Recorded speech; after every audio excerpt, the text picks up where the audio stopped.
All right, and we're back. Um, so I think the problem I'm having is that I'm not getting any feedback for partial success, if that makes sense. So, like, I think it's supposed to be the bowling ball here, but I've tried that and nothing so far has happened to indicate to me that I might be on the right track, other than maybe the verbal cues. Close but no cigar. See? So I think what that means is that possibly the bowling ball is correct, but something else is not. You know what I mean? I'm pretty sure the boat goes with the fan, and the boat is one of the bigger objects, and it has to go in this slot, right? So, pretty sure that's where that goes. So now it's just a matter of, like, figuring out the steps, because the problem with this is that I can't just intuit it, because Rube Goldberg machines don't make sense to begin with. That's why they're funny. Close but no cigar. So, she keeps saying that, and she said that, I think, only with the bowling ball. I don't think it's the hula girl.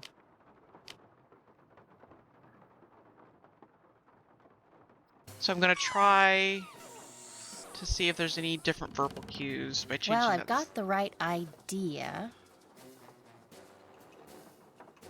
Okay, that's different. But see, it's not giving me any animations or anything other than her verbal cues. And so I'm not sure.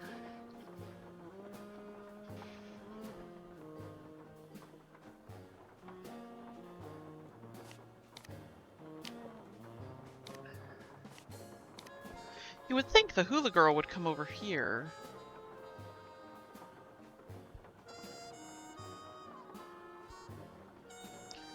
I don't know. There's so many variables.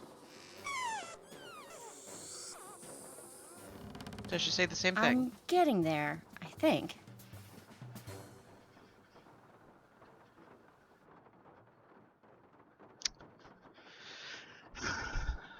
Hmm. There's just not a line of logic that I can follow with these items.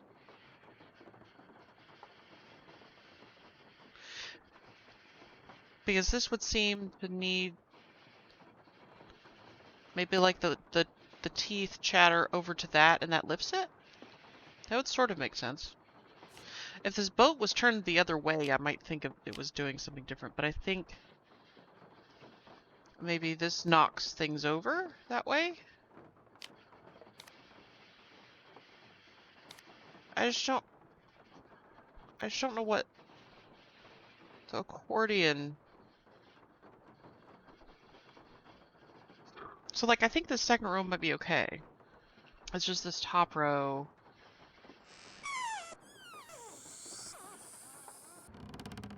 I'm getting there, I think. There's nowhere else in that top row for the accordion to go.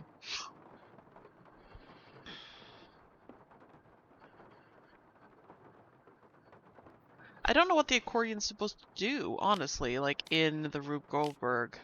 Let me switch this out and see if she says anything different.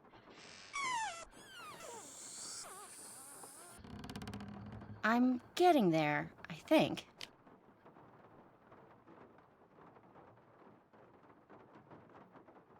Or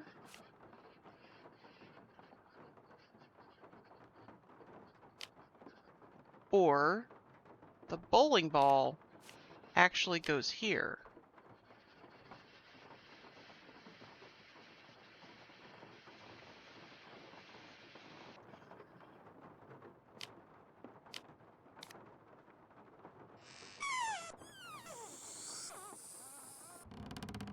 I'm getting there, I think.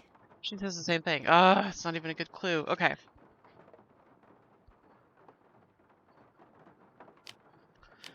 Have we tried the record player?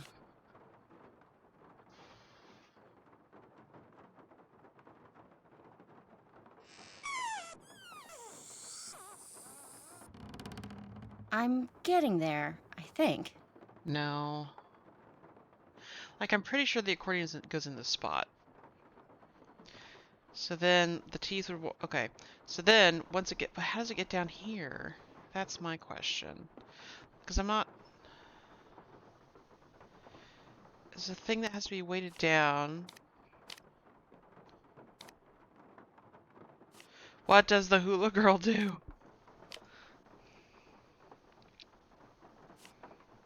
Does she go up there?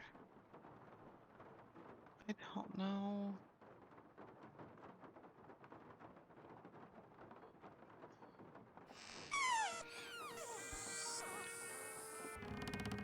I'm getting there, I think.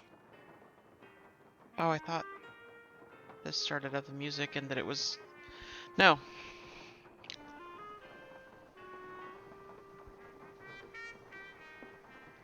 So, like, somehow the impulse has to get down to the second row of things, right? I don't know how that happens.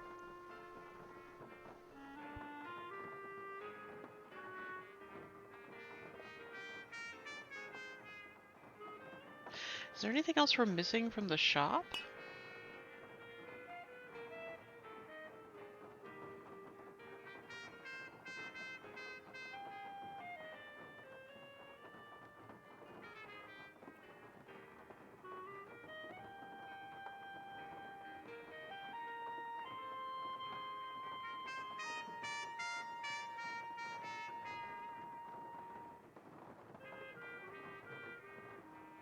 That's just that, yeah.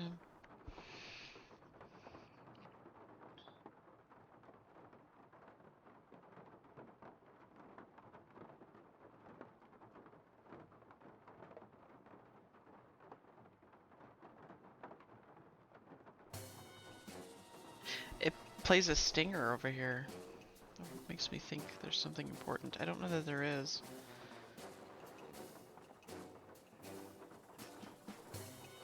That's just him. So there's the chandelier up here.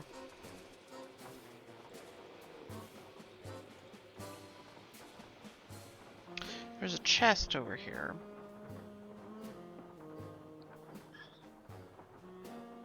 I'm pretty sure the powder has to go in the slot, though. But then how does... Or maybe it doesn't.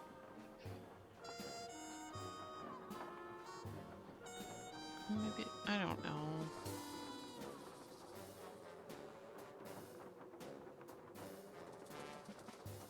There's the shrunken heads over here. Does that have anything to do with it? Maybe this clicks on the the electricity? There's smaller to larger books this way. So maybe these two have to get switched. And switch the shrunken head with that for some reason.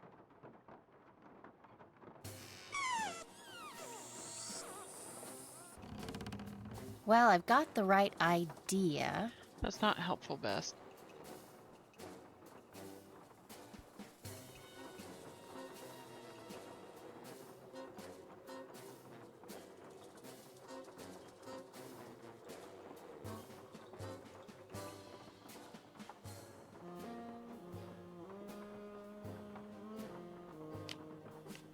It's so many that you can't just like guess and check, right? I don't know what the hula girl does.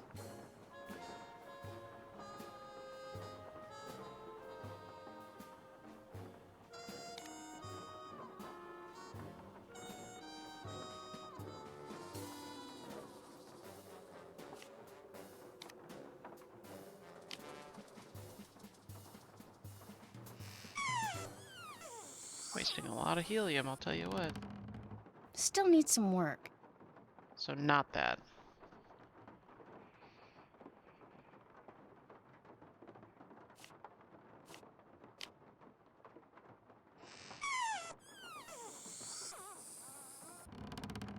I'm getting there, I think.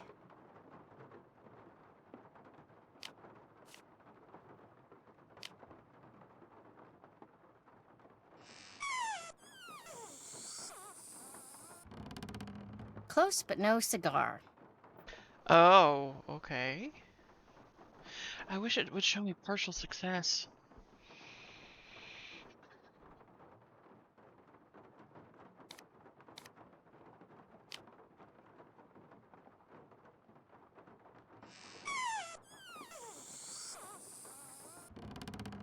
I'm getting there, I think.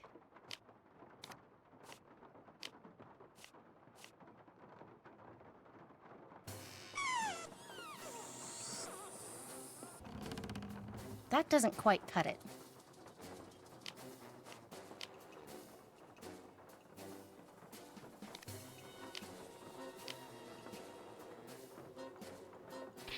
Hmm.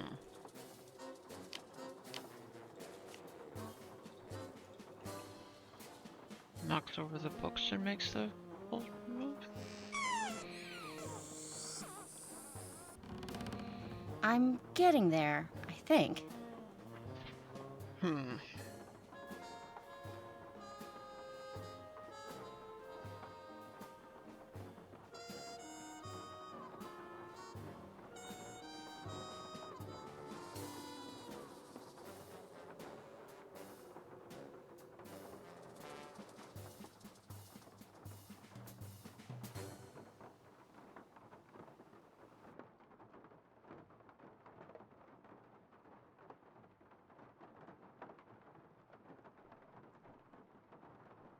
Just one item, okay.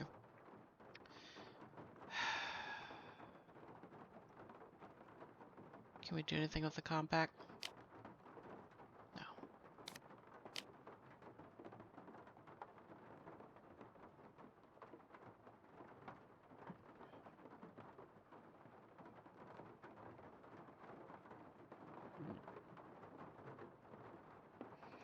Like, I could keep guessing, but there's just so many permutations.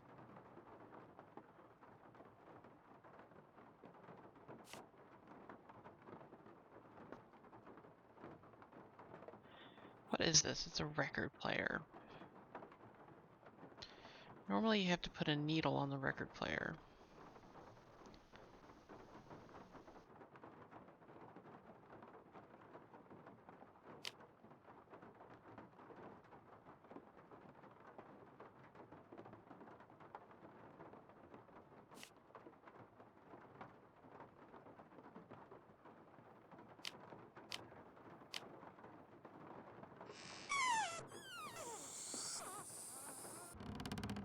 Close but no cigar.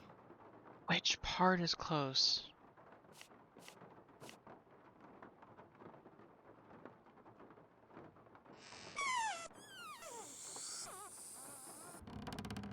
Close but no cigar. Hmm.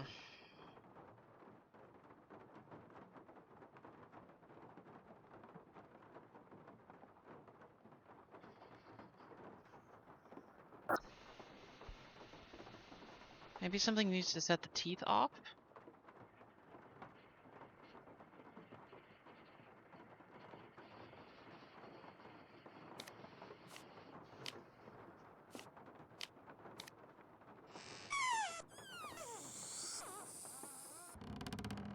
Still needs some work. No.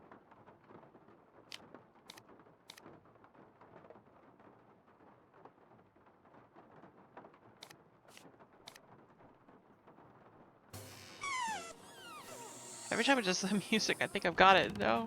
Close but no cigar. Which part is close?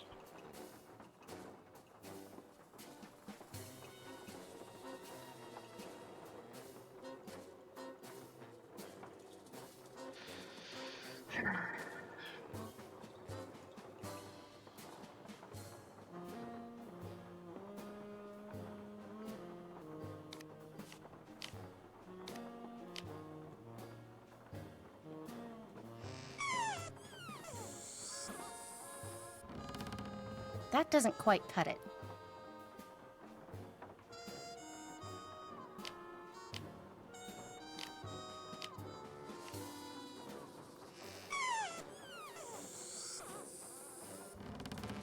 Close but no cigar.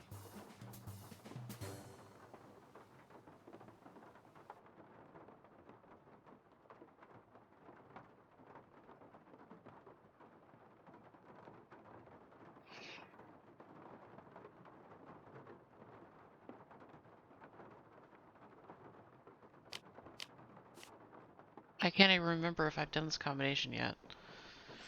Arg.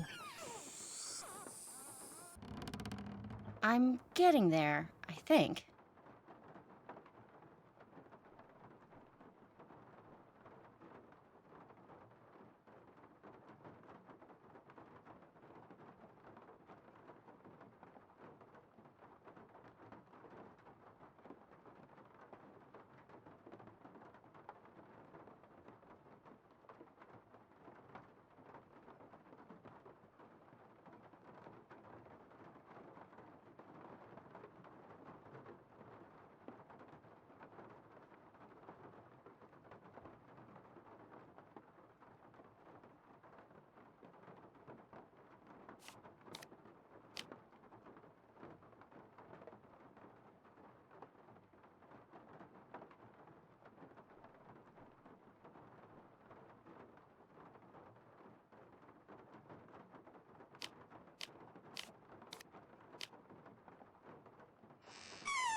Nope. Still needs some work.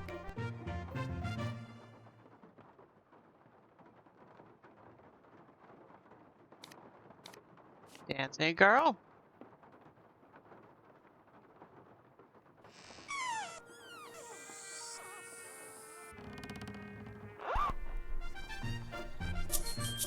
Oh, oh, oh.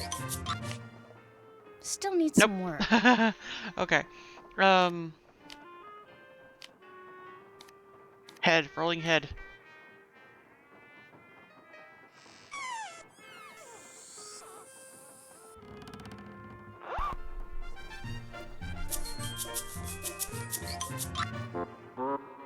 Close Nope. but no cigar. Okay, now it's giving me feedback. Maybe...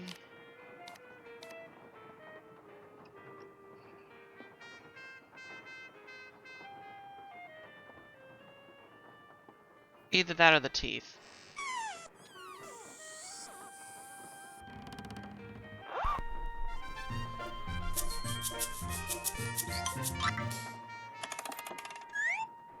I'm getting there, I think. Okay. Maybe we don't throw the sneezing powder. Probably don't throw the bowling ball. Throw the shrunken head?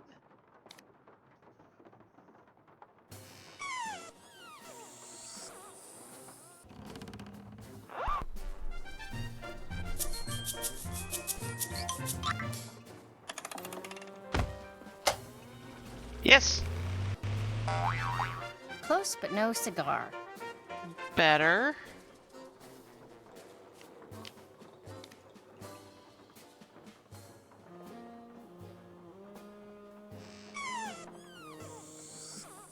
So the motion of action wasn't even at the top shelf at all.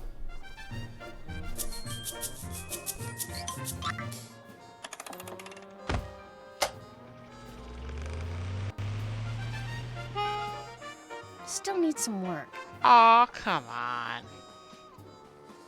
Okay, so I'm gonna say...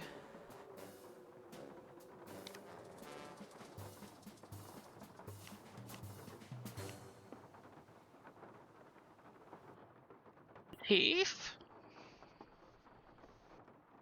Maybe it's teeth?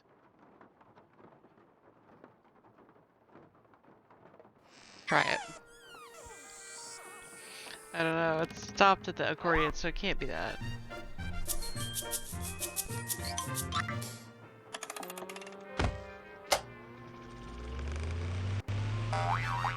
Still needs some work.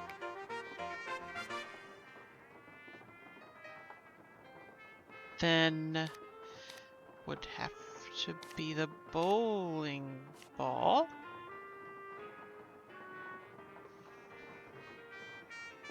Although that doesn't make sense.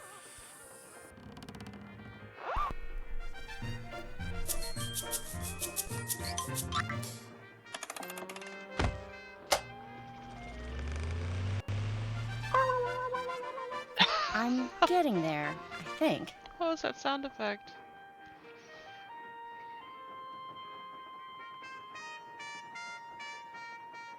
It can't be the sneezing powder. Sneezing powder wouldn't do anything there. Because the fan's blowing this way, away from the counter. Maybe it's this and then the teeth? Did we try that? I don't know what the teeth are doing. He left me unsupervised in his shop for a very long time. The dancing girl makes no sense.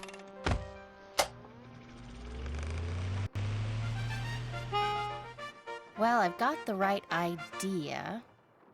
Come on.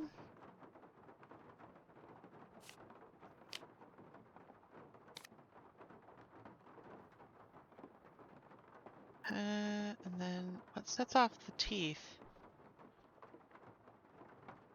Generally not the bowling ball. Let's try that. I don't know. I can't remember if we've done this already. I can't remember anymore.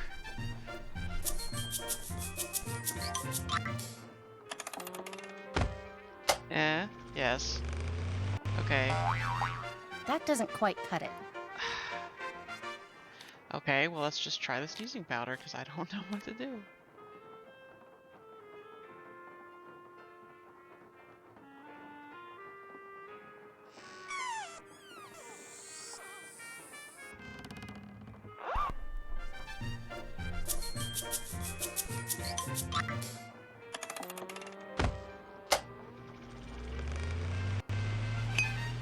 Close, but no cigar. It knocks it off.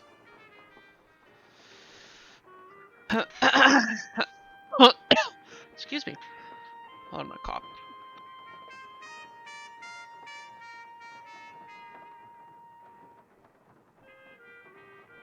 Okay. Does the boat have to be like further? No, it has to be next to it because it has to go with the fan, right?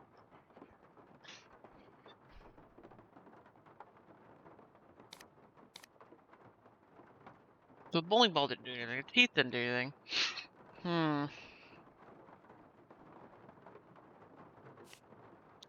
What if we switch the teeth with the sunken head? That's a phrase you never thought you'd say.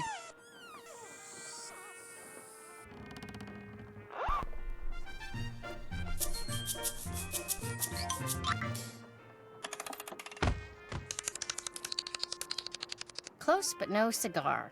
Okay, no, it just can't work. Okay. Alright. I feel like we tried this, but I want to see...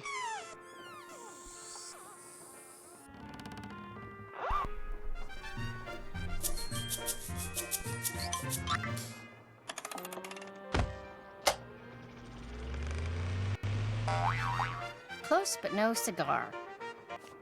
Let's try with the accordion, just magically. Because that's the only other slot space in there.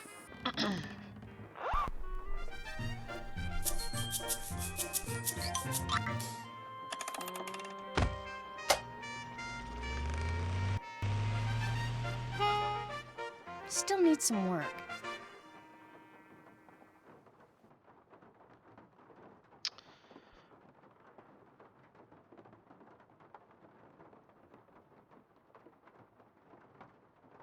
Huh.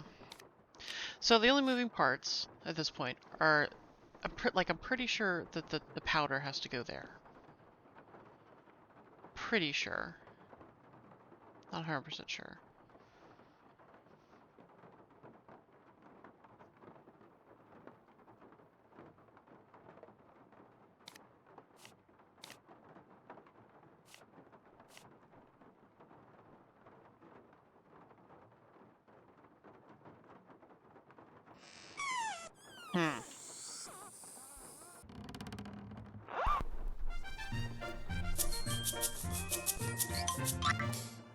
Follow the logic of the insane person that designed this.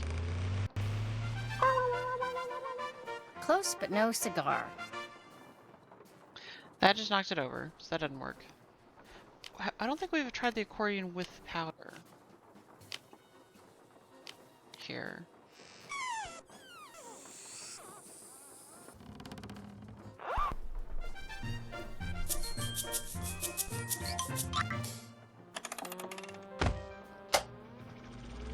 Just like random guessing.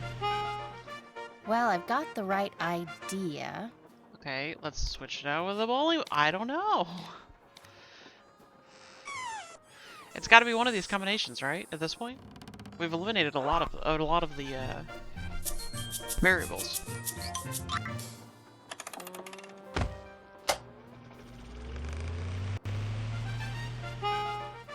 Well, I've got the right idea.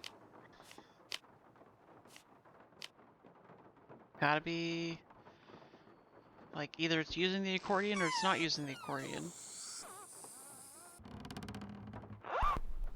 And if none of the accordion uses work,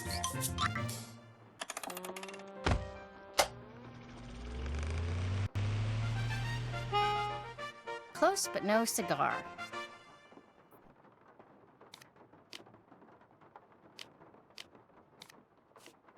let me try something. Let me just. What about none? Oh, pops it. Pops the balloon. Oh.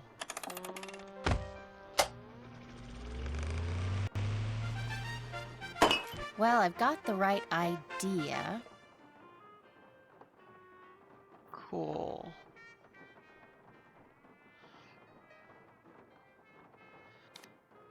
Teeth? What if teeth? So the accordion has to go here. It just has to. The bowling ball is the wild card.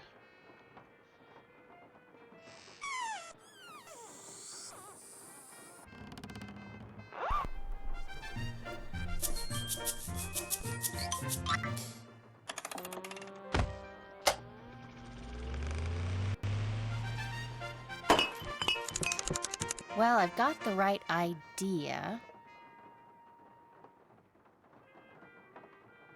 Does bowling ball go there? Because bowling ball did nothing last time.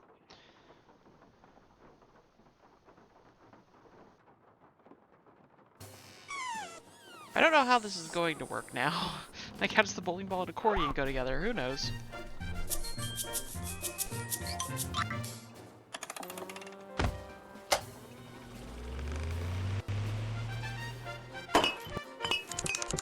That doesn't quite cut it. It seems like the teeth is correct. I think.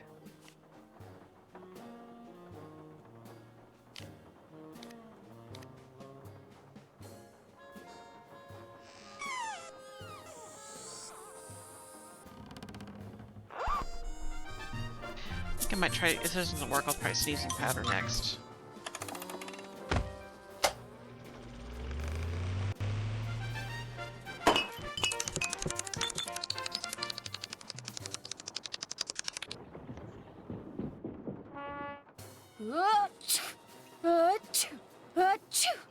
There, that should do it. Lamont, could you help? Wow. Wow. Sure, what do you need? I can't quite reach that bottle up there. Could you get it for me? Sure.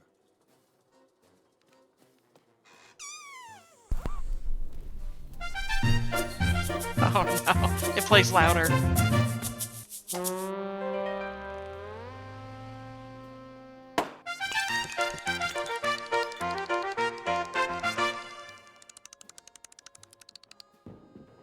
Wow. Oh no! Oh my gosh! Oh shoot! I'm sorry. I'll go get you something. What do you need? Nose spray. Back room. No spray, back room. Got it. Let me go. Let me go.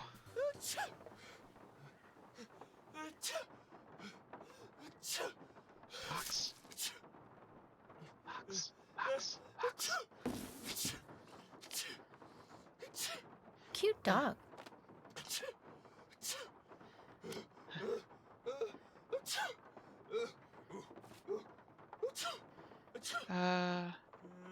I don't know how long he's gonna keep sneezing. Oh my gosh. I was just wondering the number of posted in south of France. Just things like that you see.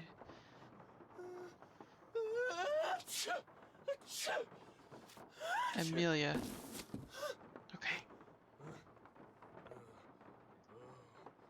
I need to go through that box for Nancy, then get the nose spray for Lamont. Oh. Is he just gonna keep sneezing?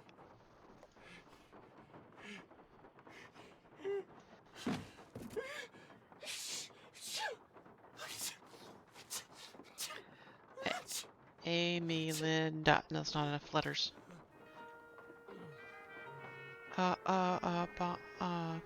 Bon. Oh, shoot.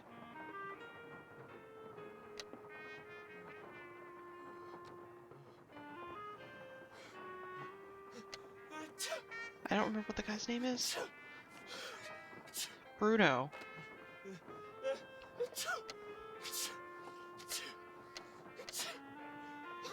No.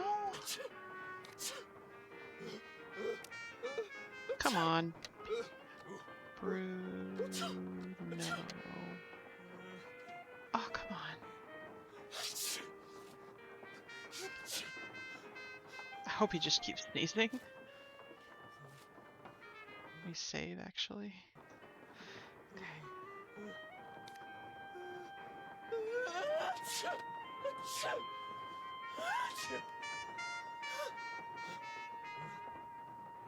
Did that. I can check that off.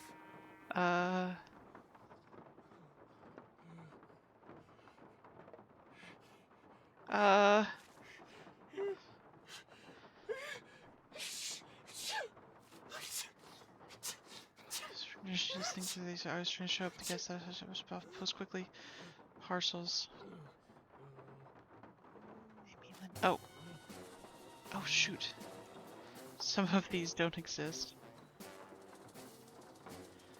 Hamlet 1881, perhaps?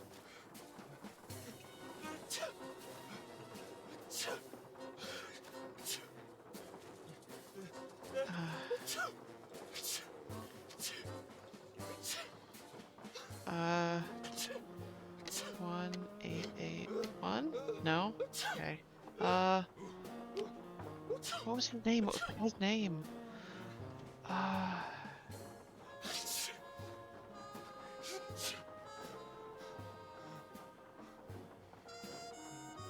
Boley. B-O-L-E-E? Maybe it's Bruno Boley? B-R... Bruno... B-O-L-E-T?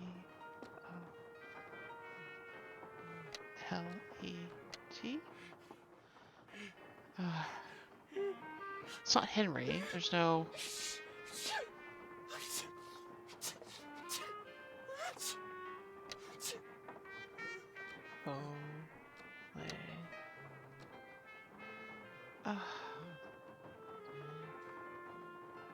Does he sneeze forever?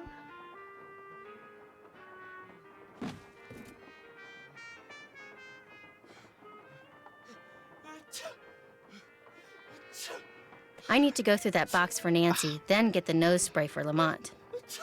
I'm glad he sneezes forever. Okay.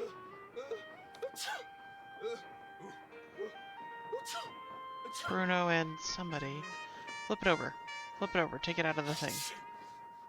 Bruno and a dog. What's the dog's name? It's gotta be the dog's name, right? Iguana pirate?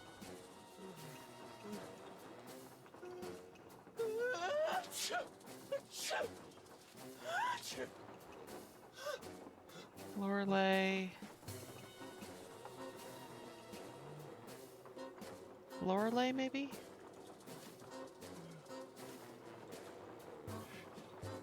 No. Not enough letters. Laverne was just wondrous. We both stay in the south of France. Spent far too much time in the kitchen. Brought only a simple chocolate cake in the street market. That was our dinner. She does things like that, you see. Always trying to show up the guests. That's how she is. Must be off to the post quickly before the fog comes in. I'm expecting parcels. We hope by then all is well. Please keep in touch. Most cordially, A. Melinda.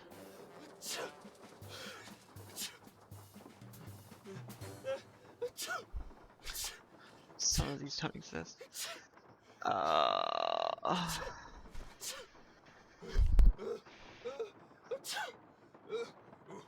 I spelling Bruno wrong? B R.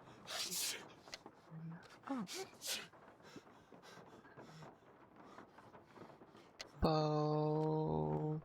Bolay. Oh. Poor guy. I don't know.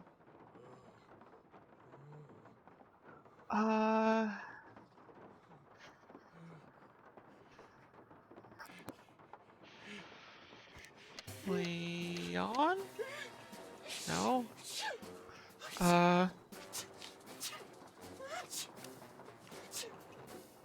And this,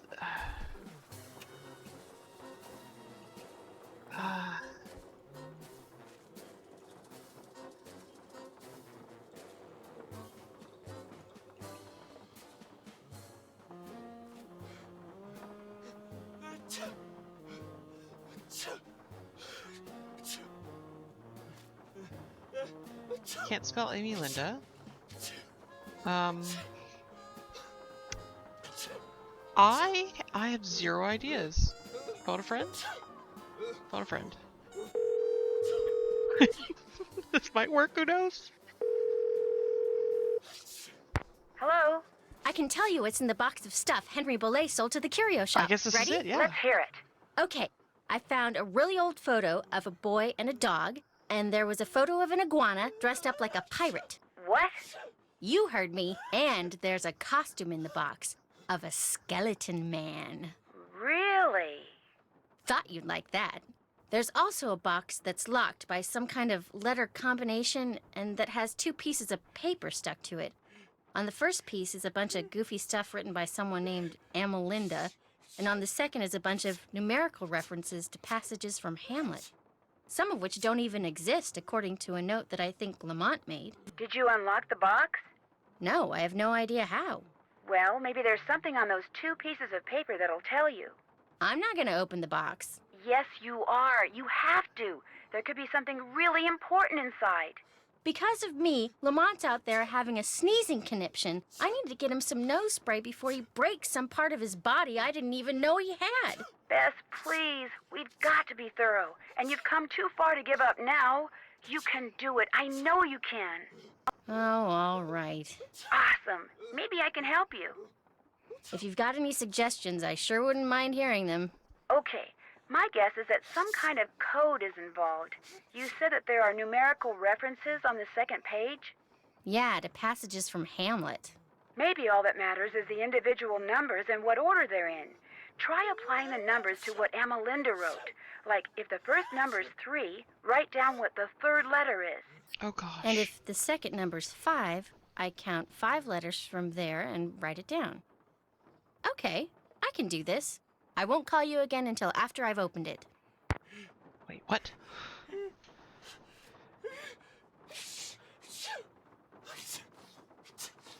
Oh gosh. Oh gosh. Oh no. Oh no. Oh no. Like, but that's too many letters. Okay. So... okay, so the... I hope he sneezes forever. 1, 3, 32. So 1 is L. V. Or is it counting... Wait, is there a V on there? Hold on. No, there's not. So maybe it's like 1 and then not counting that one. 1, 2, 3. Then that would be an E. And I think there's an E on there. Okay, so we'll call that an E. Okay. Okay. And then, oh gosh. 32. 1, 2, 3, 4, 5, 6, 7, 8, 9, 10, 11, 12, 13, 14, 15, 16, 17, 18, 19, 20, 21, 22, 23, 24, 25, 26, 27, 28, 29, 30, 31, 32. B. Okay. Oops, no. And then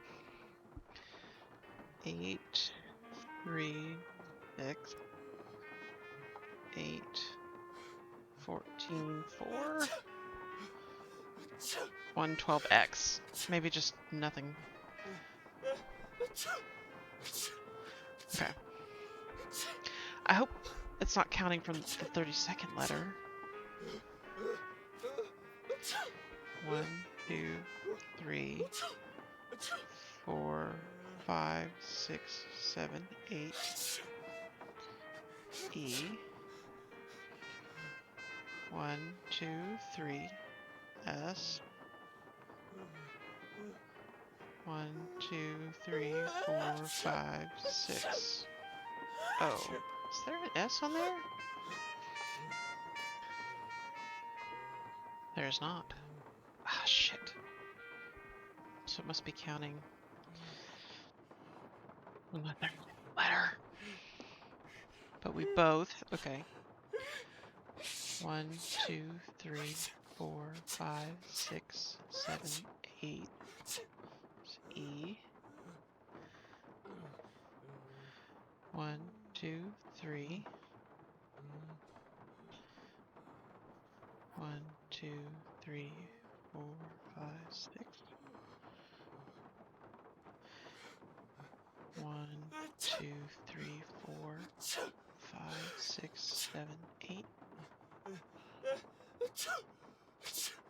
14, Jesus.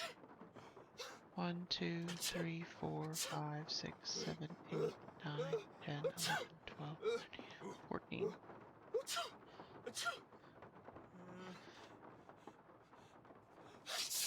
1, 2, 3, 4. E? I don't think that was on there.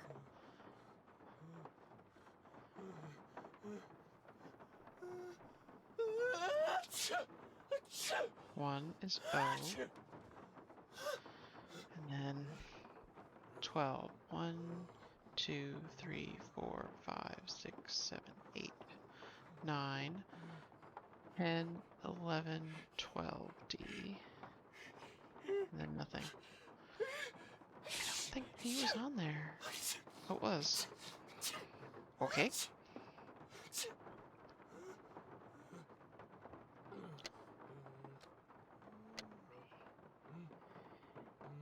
E, N, U, N, T, T, O, D. Oh, thank God. Dear Dr. Belay, this completes our transaction. The Whisperer is now yours. Restricts Whoa, power. this is weird. I better call Nancy and read this to her word for word. Okay, good. Wow, Okay, good. Bess, that is weird. No, I'll tell you what's weird.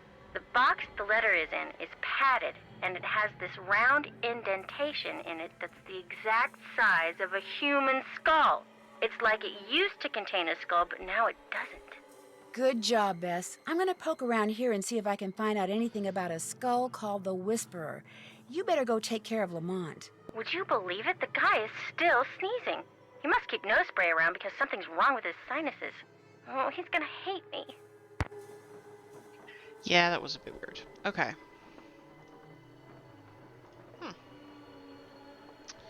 Well, alright then. That was exciting. I'm assuming... Wait, I don't know what color eyeball to put in there, but... oh, it doesn't matter. Oh, okay. Alright.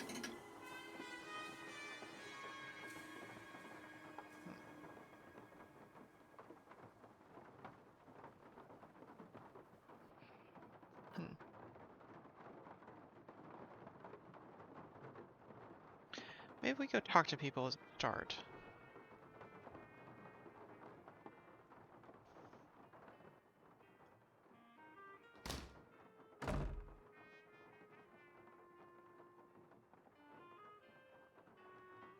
Oh, now we can look at this shelf. Oh, What was that? That was Uncle Bruno's pet iguana, Iggy. He's always in here stealing paper. He must be using it to build a nest or something. Look, I had all those books arranged Okay. so they fit perfectly in that box. Put them back in, okay? I don't have time. I just want to look through this one book. Go right ahead. After you put all those other books back. a crystal skull.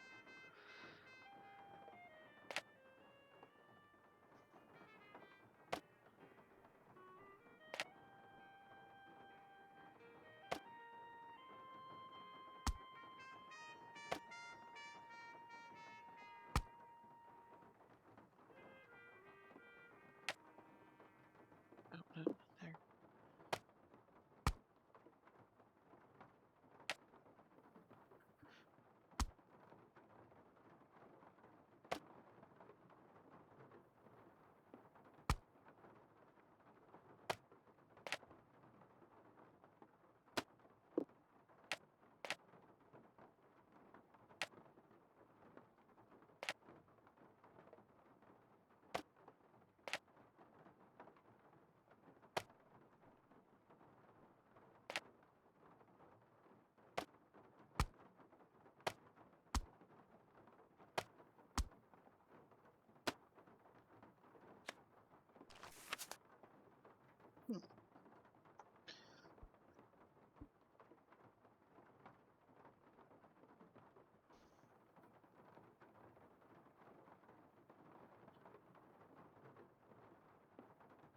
Okay, got that written down.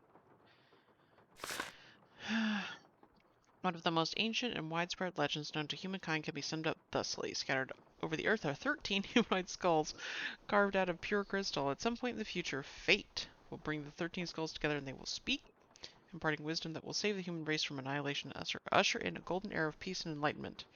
There are several versions of this legend. In one, the skulls were created by Mayans, Incans, or Aztecs, and collectively form a repository of information detailing how and why humans came to be.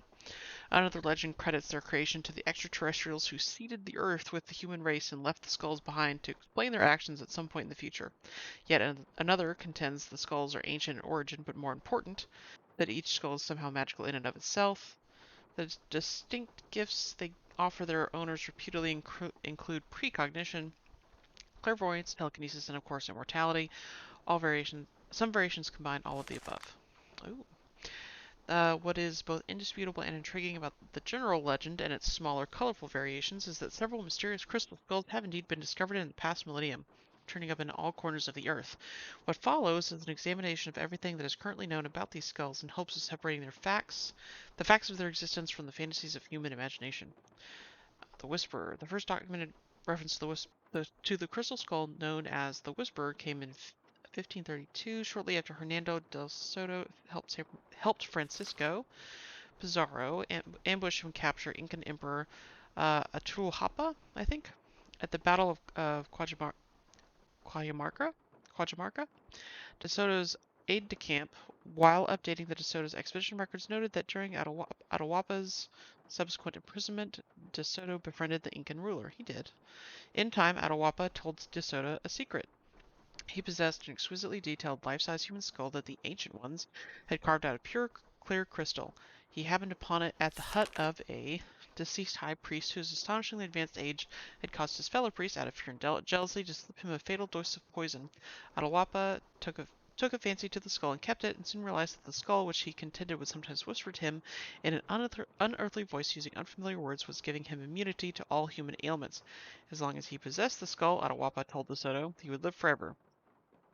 But like the priest before him, and like everyone who possessed this particular skull after him, Atahualpa soon discovered that while the skull could perhaps protect him from the ravages of time and nature, it was no match for the treachery of his fellow man. To De Soto's great surprise and dismay, Pizarro had Atahualpa executed. Although there is no other mention of the skull in De Soto's records, it is highly doubtful that the Spaniard would have left such a treasure behind when he returned to Europe in 1536. Indeed, the next documented reference to the crystal skull, which Atahualpa seems to have inadvertently bequeathed to De Soto, came in a letter written by a nobleman of the court of Philip II, the member of the Austrian Habsburg family. That's the pin is not Habsburg enough. Oh, that's a different person.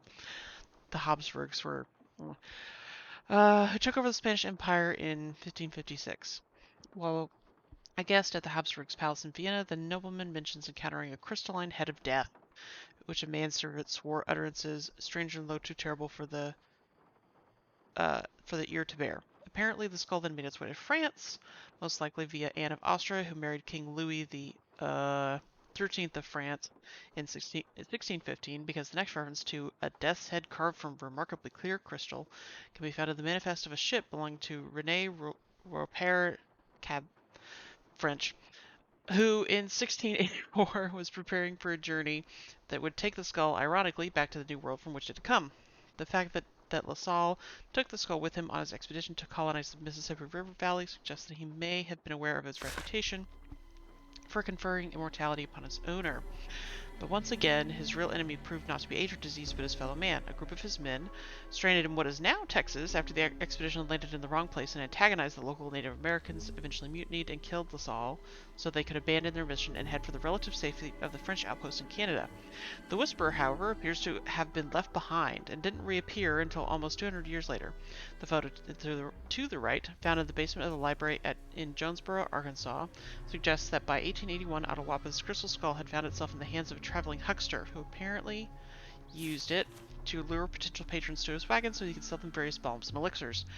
If he is the same Curtis Caldwell who, according to census records, settled in Baton Rouge, Louisiana, he lived and worked to the ripe old age of 93, dying only when a dissatisfied customer set fire to his house in a fit of anger. If the Whisperer was in Caldwell's house, it no doubt survived the fire, but exactly what happened to it next has proven impossible to discern, and its current whereabouts is a mystery. But what is known about the skull's previous owners could prove very useful in solving that mystery, for all the people who have possessed it have had two things in common. They lived for an unusually long time, and they always, without exception, met with death at the hands of the other.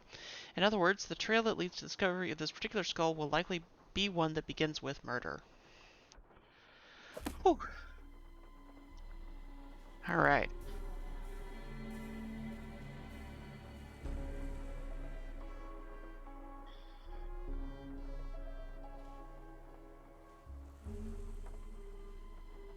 Come on, there's gotta be something over here. Oh, come on! You let me over here. Let me have something. I want something, please. Something spooky. Can I have something delightfully spooky, please? No? Okay. Alright. Yes? How did Bruno die, if you don't mind my asking? Just dropped dead in the front hallway. I mean, the guy was 95 years old. Here, check it out. Myocardial infarction. That's doctor speak for heart attack. Attending physician Dr. Gilbert Buford, 504-555-9970. Was that Bruno's doctor? And his best friend, or so I'm told. I've never met him. Interesting keychain. That's one of Uncle Bruno's glass eyes. It's the one he was wearing when he died. How nice. Anything else? No. I'll check back with you later. Whatever. What's that? Is that the glass? What is that? I don't know what that is. Okay. Let's talk to the housekeeper and see if she has anything Hello new. again. Did Dr. Bollé ever say anything to you about a crystal skull? He may have referred to it as the Whisperer. No, he never so much as mentioned a crystal skull, whispering or otherwise. Were you in the house when Dr. Bollé passed away? I was indeed. I was in the library cleaning when all of a sudden I heard a big thump. I hurried out to investigate, and sure enough, there was Dr. Bollé lying by the front door. And as I rushed over to him, the door opened and in walked Gilbert Buford. He took one look at Dr. Bollé and hollered at me to call 911. So I ran back into the library and did just that. When I came back out, Gilbert was leaning over Dr. Bollé, listening for breathing, I suppose. And then he started pushing up and down on his chest. But it was too late. Even I could tell that Dr. Bollé was gone. What was he doing by the front door? I assume he saw Gilbert coming and was going to open the door for him. Not that there was any need. As you yourself discovered, people around here seldom lock their front doors during the day. But you know, in the back of my mind, I have always wondered about Gilbert Buford showing up at the door at that exact moment. It was I understand that Doctor? Dr. Bolet had some interesting pets, like an iguana. That man never met a creature he didn't like. He'd train them to do all kinds of silly tricks, then let 'em run free, inside the house as well as out. Did he ever teach you how to make them do their tricks? I never cared to learn. Don't get me wrong. I liked Dr. Bolet, I truly did. But I swear, sometimes his activities made as much sense to me as bathing in a bayou full of gators. Alrighty I'll then. leave you to your potting. Fare thee well. Heh.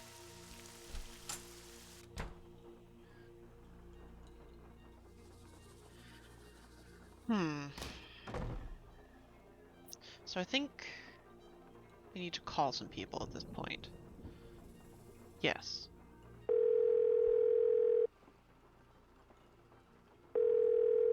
This is not a copyright strike. Yes, Da-da-da-da. Hi, my name's Nancy Drew. Is this Professor Hotchkiss? I am she, Nancy Drew. Your name has a ring to it. Do I know you? Yes, as a matter of fact, we met a little while back in Wisconsin. Oh, yes, you were the delightful young lady doling out the samples in the tasting room of that cheese factory. Yum, yum. No, I met you at Wickford Castle. That's ridiculous. There was no cheese tasting room at Wickford Castle. No, we were both guests there. I found a journal written by Marie Antoinette, which you translated. Remember?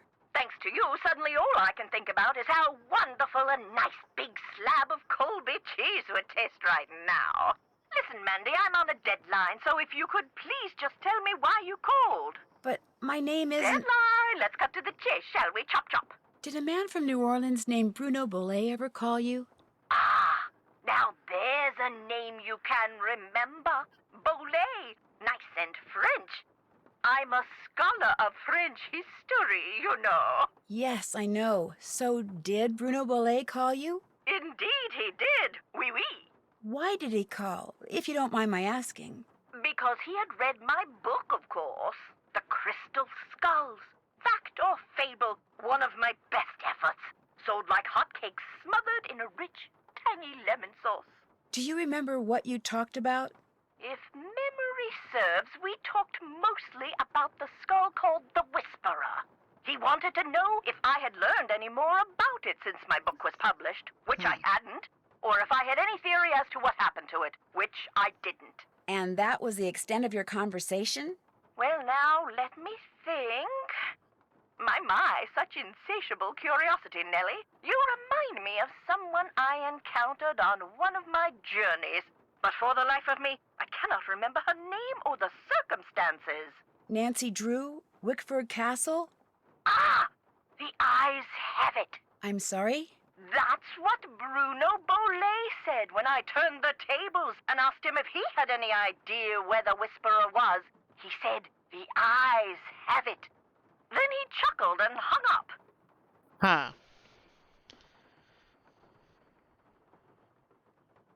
The idea that the Whisperer can make its owner immortal, do you believe that? I believe that things that defy any so-called rational explanations happen all the time, Nessie. Now, does that mean there are mysterious external forces at work in the universe of which we do not and cannot ever have full knowledge? Or does it all boil down to us? If the human heart desperately wants something to be true, does the human mind have the power to make it true? Who knows? Oh, questions, questions, questions. Oh, how dreary life would be without them. All How right. much would a crystal skull like the Whisperer be worth? In this crazy day and age, where the shorn hair and used tissues of celebrities get sold for thousands of dollars, there's absolutely no telling, Candy. $500,000 easily. Maybe even $1 million. Maybe 2. Maybe 10. The sky's the limit. Cha-ching, cha-ching. If someone found a skull made of crystal, how could they be sure it's one of the crystal skulls? Wonderful question, Francie. How indeed. Because there are sure to be thousands of fakes out there. Perhaps tens of thousands. But remember, the real skulls were made long before the tools commonly used for carving today were invented. Which means, let's put on our thinking caps. Modern-day tools would have left marks if the skull was a fake? Exactly so. Mind you, the marks on a good fake would be microscopic and thus imperceptible to the human eye. However, any thorough laboratory analysis would quickly unmask a counterfeit. So the only way to prove that a skull is the real deal is by proving it's not a fake? And by examining its provenance, its history of ownership. If it can be shown that a particular specimen has been passed along from antiquity into modern times and didn't just suddenly appear in, say, Germany in the mid-19th century, that would tend to support its authenticity as well. In your book, you said that all the people who've ever owned the Whisperer were murdered, yet Bruno Bollet dropped dead of a heart attack. Are you saying the Whisperer was in his possession after all? The scallywag!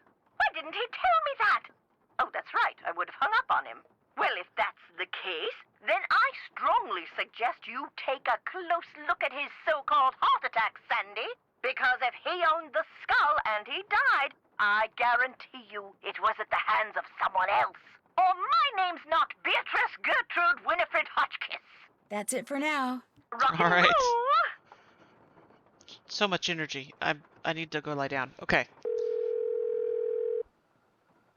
This is not a copyright strike. This is not a Missy Elliott song. This is Dr. Gilbert Buford's answering service. How may I help you? I need to talk to Dr. Buford. Could you maybe give me a number where I can reach him? No, ma'am, I cannot. Is this an emergency? Sort of. I mean, it's not a medical emergency.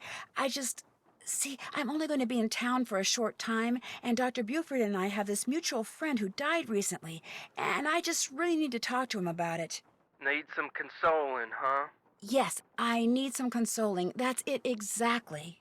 Well, tell you what. It's against the rules to give you his phone number, but I can tell you that now that he's all but retired, Dr. Buford spends most of his evenings at his favorite gumbo stand down in the French Quarter. If you really need to talk to him, you can probably find him there. Great. Do you know the address? It's at the corner of Rampart and Domain. Did you say Rampart and Domain? I did indeed. Granny Pumpkin's Cajun Cooking. They make some darn fine gumbo. Thank you. Thank you very much. You're welcome, and I'm truly sorry about your loss. My loss? That mutual friend of yours and Dr. Buford's? Oh, right. Thank you. That's very kind of you. Bye. Okay. Alright, now we call Bess. This is not a Missy Elliott song. You know this is not a Missy Elliott song. Hello? Hi, Bess. It's me. So what's been happening? Tell me everything. Well, let's see. Since the last time we talked, I was just about getting ready to... Oh dear. Interesting stuff. But the reason I called is I need you to talk to this doctor named Gilbert Buford, who, as it turns out, likes to hang out at a gumbo stand called Granny Pumpkin's Cajun Cookin', which should be right across from our hotel. You just want me to talk to him? That's it? Nothing nefarious? No black ops stuff? He was Bruno Bollet's doctor, and apparently his best friend, too. I just need for you to see if he thinks there was anything weird about the way Bruno died. What do you mean by weird? I mean, I kind of think maybe Bruno was murdered. Murdered? By whom? That's what I'm trying to figure out. Everyone's a suspect at this point. Including this Gilbert Buford guy? Well, Great, I'm gonna be chatting up Jack the Ripper. oh, I'm sure the guy's fine, but be subtle, just in case. Well, I can see the gumbo stand from our balcony. If he's the guy that's sitting down there, I guess he looks harmless. Okay, I'll go talk to him. Thanks, Bess. Let me know what happens. Cheerio! Alright, it's been about an hour, so I'll cut the video here.